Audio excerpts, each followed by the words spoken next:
Good afternoon. This week we are reading Parsha's Chayei Sarah.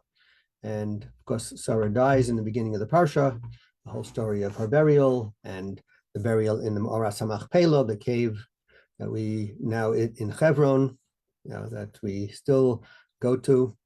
But then after that, Avram decides it's time to find a wife for Yitzchak, and he sends his servant Eliezer on a mission to go back to his family and to find a wife. And Eliezer goes, and we know the story. He gets to the town and he's at the well, and he decides, I'm going to make a sign that how I'm going to know the right girl, that she's not just from the family, but she's the right girl who has the proper characteristics that would be appropriate for Yitzchak.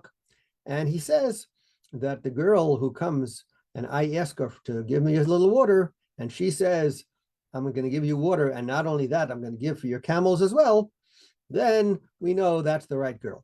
And there's a lot of discussion about this whole story because on the one hand, we actually just talked about it the other day in a different class about divinations. Is this like some type of a thing, an omen? You say, oh, if this happens, I'm going to do that, right? Or if this happens, that shows a good sign. We know that's not a permitted activity. And here seems to be that's what he's doing. In fact, the Talmud discusses it, but there's many explanations that it's not really a divination because there's a logic to it. And the logic was that we want a person who is a kind balas chesed to be the wife of Yitzchak, because after all, Abraham was the paradigm of chesed, and he is known as the biggest person in terms of doing chesed, and we've spoken about that. And Yitzchak, his son, of course, has to have a wife who's going to be valuing and a kind person and doing things for others. So if we find a girl who's going to go out of her way and do this, she'd be perfect. So that's what it seems that it was a very good sign. However, there's still a question on that, because that's not the only quality you need to be the wife of Yitzchak. We also need someone who is pure of heart, someone who is going to have faith in God, right? It's not just someone who's a nice person to other people. There's also elements in terms of the relation to God. Does she believe in God? Does she fear God? Those are also important factors. And so how do you know just because she fed the camels that's the right person? So he gives an answer based on a Mishnah in Pirkei Avot that Rabbi Yochanan ben Zakkai asked his students, say, what is the quality that a person should cling to that's the best thing? What's the best thing a person should cling to? And he had 5 students, and they each gave a different answer. And the first one answered an ayin tova, a good eye. When you look at things, you should look at things in a positive light. A chaver tov, you have to have a good friend, a person who's a good person, who's your friend, and you'll get good advice, etc.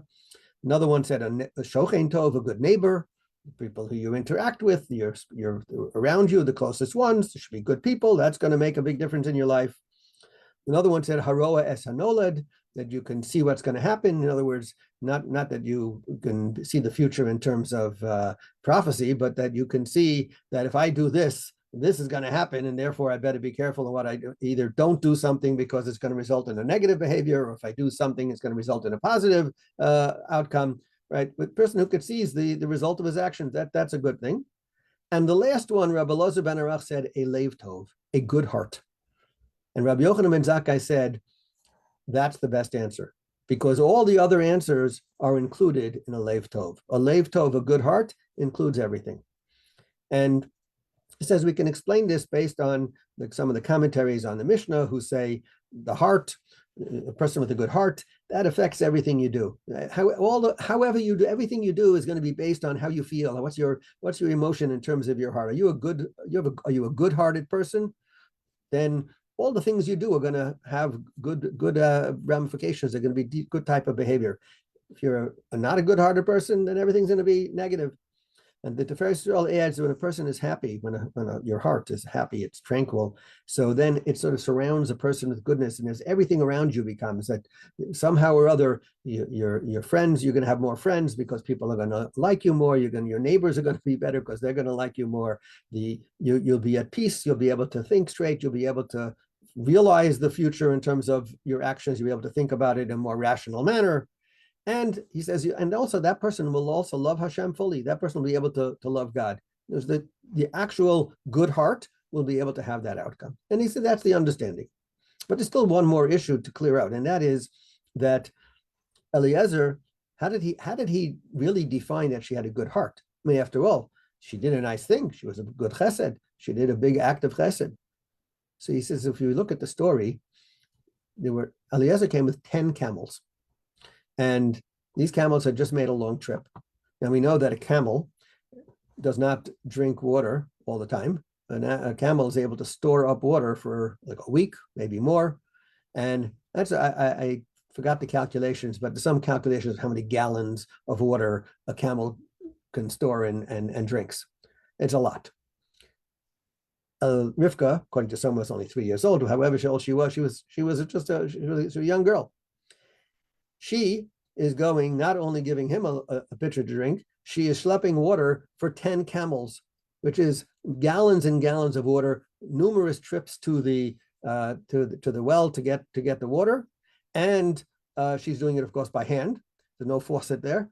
And she's doing it, she's running. The Torah tells us how she ran to get this, she ran to do that, and she's doing it with joy.